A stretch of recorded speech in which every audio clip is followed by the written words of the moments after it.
Welcome to the video on perspective and perspective change. As a review, your facilitator discussed with you the powerful concept of these two lessons and how acquiring them quickly is essential in our lives. Please watch a short video clip of one of my classes as I shared with them personal experiences and how changes in perspective help me to act better and enjoy better results.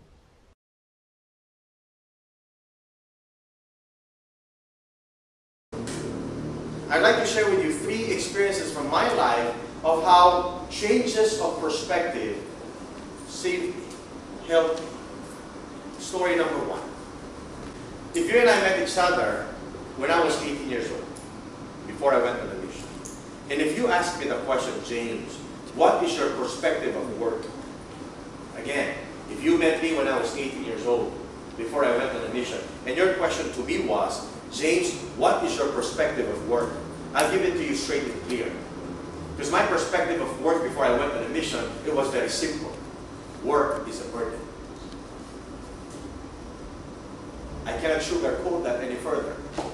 That's exactly my perspective of work when I was 18 years old below. Work to me was a burden. If my mother would ask me to do something, I tell you, it's going to be rough. Anak, can you get something from the store? I'm watching! Oh, I tell you, it's rough. Because my perspective when I went on before I went on a mission of work was very simple. Work to me was a burden. And then one of my good fortunes in life is I had the chance to go on a mission.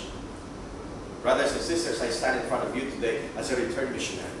And if you would ask me today as a returned missionary, James, what is your perspective of work? I'll give it to you short and clear. Work is a blessing. Now you have to understand, when I went on a mission, it wasn't the nature of work that changed. It wasn't that. Work was work before I went on a mission, right? Work was still work during my mission, and work will still be work after my mission. Work did not change. It was my perspective of work that changed. I changed, not work. It was my perspective of work that changed. So if you would ask me today, James, what is your perspective of work? I'll give it to you. Work is a blessing. I flew in the other day, Cebu to Clark. Because my appointment originally, the first day that I had to be here, was supposed to be in Clark. My client called me up. My client is in Manila. James, you have to see me the following day. And so I only got about 3 hours of sleep. And I rode the bus and traveled from Angeles all the way to Ortigas to meet a client. And then I had to go back